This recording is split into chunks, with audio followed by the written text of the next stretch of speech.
बोले सत्य सनातन बोले श्रीमद् भागवत महापुराण की जय।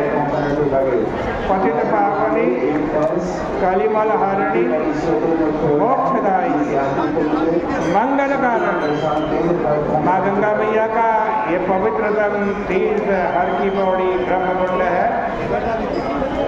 श्रीमद् भागवत जी की कथा प्रत्येक दिन आप श्रवण कर रहे हैं।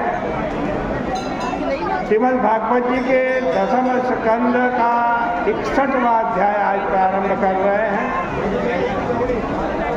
सुखदेव जी कहते हैं कि परीक्षित, भगवान श्री कृष्ण की पत्नियों ने 10 पुत्र उत्पन्न किए। वे सब अलग अलग यही समझती थी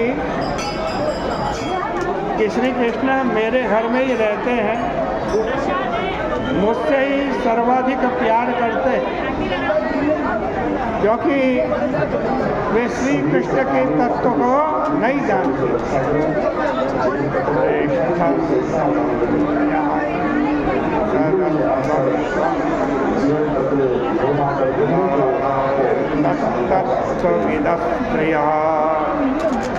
सभी स्त्रियाँ भगवान श्री कृष्ण की एक एक क्रिया से, उनके सौंदर्य से, मुखार बिंद से, बाहु से, नेत्र से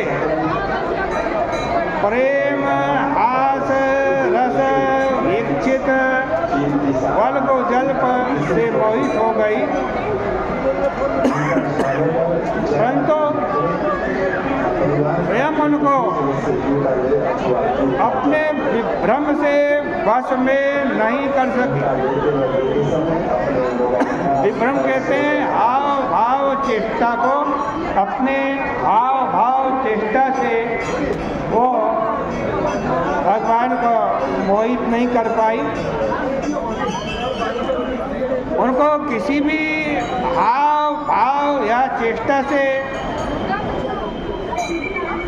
भगवान के हृदय में काम उत्पन्न नहीं हो सका। अब श्री सुखदेव जी महाराज श्री कृष्ण के पुत्रों के नाम बताते हुए कहते हैं कि परीक्षित, रुक्मिणी से प्रद्युम्न, चारुदेष्ण आदि 10 पुत्र हुए।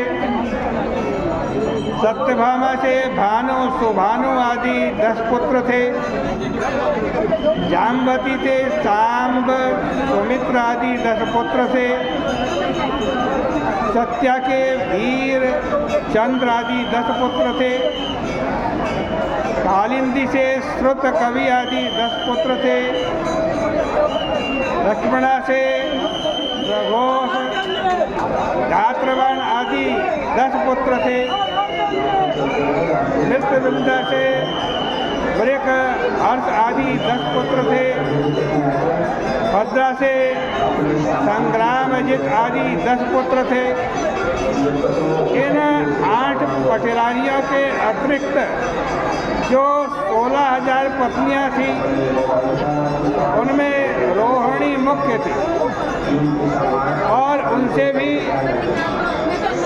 दीप्तिमान तथा ताम्रतप्त आदि 10 पुत्र थे।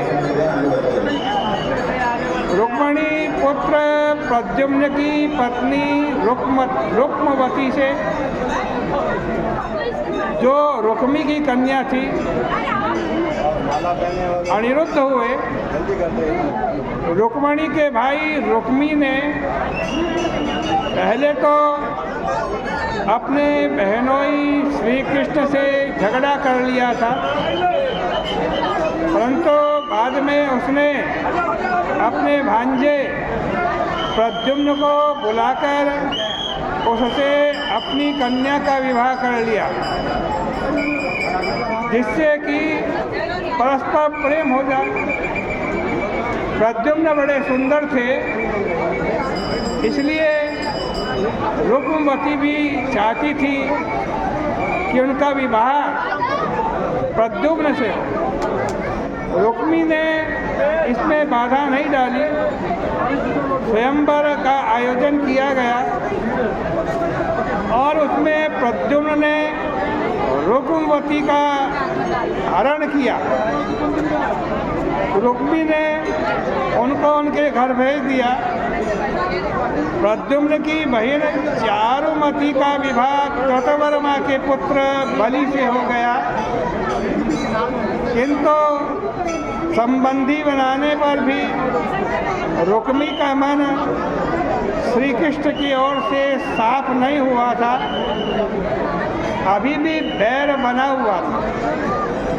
उसने अपनी बहन रुक्मिणी को प्रसन्न करने के लिए अपनी पौत्री रोचना का विवाह भी अपने दोहित्र अनिरुद्ध के साथ कर दिया, यह जानते हुए भी कि विवाह धर्मानुकूल नहीं है। आप ध्यान दीजिए इन विवाह संबंधों की प्रथा पर। मामा नानी की कन्या से विवाह। एक बार एक जगह हमने देखा किसी के घर में कि मामा की लड़की से विवाह हो रहा है, नाना की लड़की से विवाह हो रहा है। आश्चर्य हुआ। हमने किसी विद्वान से पूछा ऐसा क्यों हो रहा। उन्होंने तुरंत एक वेद मंत्र बोल दिया और फिर कहा कि इस मंत्र के अनुसार दाक्षिणात्यों में अब तक यह प्रथा प्रचलित है। इस प्रकार हमारे शास्त्र ऐसे हैं जिनमें कोई पक्ष छोटा नहीं है।